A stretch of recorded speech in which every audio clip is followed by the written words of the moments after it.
2016 চাকরিহারা শিক্ষকদের মিছিল পুনর্বহালের দাবিতে শিয়ালদা থেকে শুরু হয়েছে এই মিছিল। সরাসরি ছবি আপনাদের দেখাবো। প্রতিনিধি ঐশী মুখোপাধ্যায় আমাদের সঙ্গে রয়েছেন।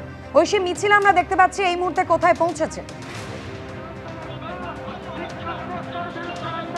দেখো, শিয়ালদা থেকে এই মিছিল শুরু হয়েছে। এখন এই মুহূর্তে এনআরএস মেডিকেল কলেজের সামনে দিয়ে মিছিল যাচ্ছে, ধর্মতলা পর্যন্ত এই মিছিল যাবে। এবং আজকে তাদের যে দাবি যে তাদেরকে পুনর্বহাল করতে হবে, তৎকালীন বিরোধী দলনেতা শুভেন্দু অধিকারী এবং বর্তমান মুখ্যমন্ত্রী তিনি জানিয়েছিলেন তাদেরকে যে তাদের যে ওএমআর শিট অর্থাৎ সাদা খাতা জমা দিয়ে যারা চাকরি পায়নি, যারা বৈধ, তাদেরকে চাকরিতে পুনর্বহাল করার প্রতিশ্রুতি তিনি দিয়েছিলেন এবং সেই প্রতিশ্রুতিরই এখন তারা চাইছেন যে বাস্তবায়ন। এবং সে কারণেই দেখতে পাচ্ছ যে শিয়ালদা থেকে মিছিল করছেন 2016 সালের এসএসসি যে সমস্ত চাকরিহারা শিক্ষক শিক্ষিকারা, তারা মিছিল করে যাচ্ছেন। এবং আজকে তাদের একটাই দাবি যে তাদেরকে পুনর্বহাল করতে হবে এবং সরকার পক্ষকে মুখোমুখি বৈঠকে বসতে হবে তাদের সঙ্গে। যদি পুনর্বহাল সম্ভব না হয় তাহলে তার জন্য তারা অনির্দিষ্টকাল অবস্থানের দিকে এগিয়ে যাবেন, এমনটাই তাদের দাবি। তুমি দেখতে পাচ্ছ শুভঙ্কর সরকার, প্রদেশ কংগ্রেসের সভাপতি, তিনিও এই মিছিলে সামিল হয়েছেন। আজকে এই মিছিলে সামিল হলেন কেন?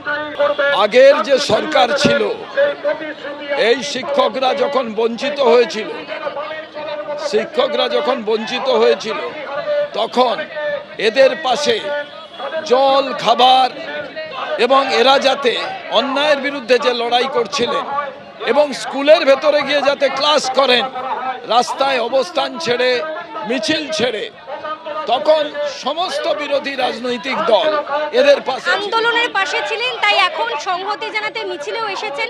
এবং দেখতে পাচ্ছ যারা গ্রুপ সি গ্রুপ ডি কর্মী তারাও এখানে এসে উপস্থিত হয়েছেন, কারণ শিক্ষা কর্মীদেরও চাকরি গিয়েছিল, তাদের বেতনও বন্ধ হয়ে গিয়েছিল। সে কারণেই যারা বৈধ শিক্ষাকর্মী তাদের বেতন ফিরিয়ে দেওয়ার দাবিতে এবং তাদেরকেও পুনর্বহাল করার দাবিতে তারা আজকে এখানে এই মিছিলে সামিল হয়েছেন। এক বিশাল মিছিল দেখা যাচ্ছে যে এই মুহূর্তে শিয়ালদা থেকে বেরিয়ে সেই মিছিল ক্রমে এগিয়ে চলবে ধর্মতলার দিকে। ধর্মতলায় গিয়ে তাদের যেটা দাবি যে সরকার পক্ষকে মুখোমুখি বৈঠকে বসতে হবে তাদের প্রতিনিধিদের সঙ্গে, এবং যদি তা না হয় তাহলে অনির্দিষ্টকাল অবস্থানের দিকে এগিয়ে যাবেন তারা।